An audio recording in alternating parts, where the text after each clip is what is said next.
Super Dodgeball for the Nintendo Entertainment System was released in North America in June of 1989. This game is a port of an arcade version that came out in 1987. The game uses sprites that are very similar to the sprites used in River City Ransom, which was released a year after Super Dodgeball by the same development team. This is a sports game in the loosest sense of the term. It's more of an arcade-style death ball match. When you defeat your opponents in this game, you literally kill them. You see their ghosts fly away after they're defeated. There are 3 game modes in Super Dodgeball: the single-player World Cup, a versus mode, and a free-for-all mode called Beanball. The primary game mode has you on a court with 6 teammates, 3 on the playfield and 3 surrounding the enemy team's playfield. The 3 on the outside of the enemy team's playfield are there to rebound the ball if it goes past the playfield on their side.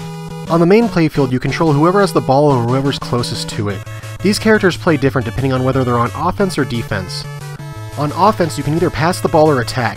If you double tap a direction and throw the ball, you're able to do your special attack. These attacks do far more damage and are much harder to catch by the defense. One thing to watch out for when you're playing offense is to not walk too close to the middle line, or you'll immediately drop the ball if you're holding it. On defense, you're either able to brace yourself against an attack, or prepare to catch a ball. If you're facing the direction that the ball's coming from, it's always in your best interest to catch it, unless it's a super attack coming your way.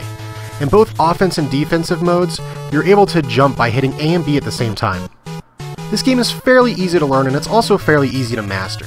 This game can be easily considered on the easier side. Even on hard mode, it's not really difficult. That's not to say it's not fun though. Super Dodgeball, I think, is one of the funner titles on the NES.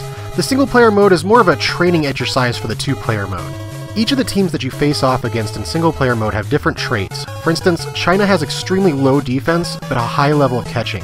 Or Kenya has you playing in a swamp, so your run ability doesn't work as well, making it harder to pull off special attacks. The 2-player mode is the same as the single-player World Cup, but each player controls a team.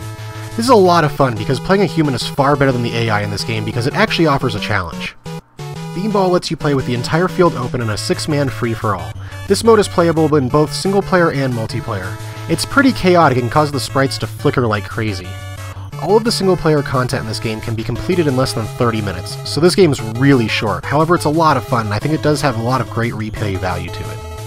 Graphically, this game's pretty good looking. The backgrounds look pretty good and are easy to tell what they're supposed to be, except for maybe for the bug-eyed portrait in the background of the China level. It's of a guy who looks like an 8-bit version of Kim Il-sung. There is one major problem with the graphics in this game, however, and that's the sprite flicker. If you're unaware of what sprite flicker is, you've probably seen it a lot already in this video. If there's more than 3 sprites on the screen, some of the sprites will begin to flicker like crazy. This actually makes it hard sometimes to pick up the ball because you actually can't even see the ball sometimes.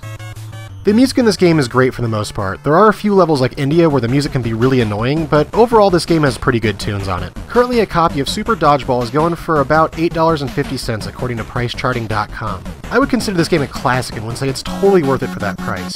It's also on the Wii's Virtual Console for $5, but for only $3.50 more, I'd much rather have a physical original copy.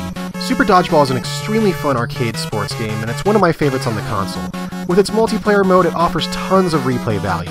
While the game could totally be improved if it didn't have so much constant sprite flicker, it's forgivable for how delightful the gameplay is. Super Dodgeball for the NES is a game totally worth checking out, and hopefully someday they might make an HD remix of it.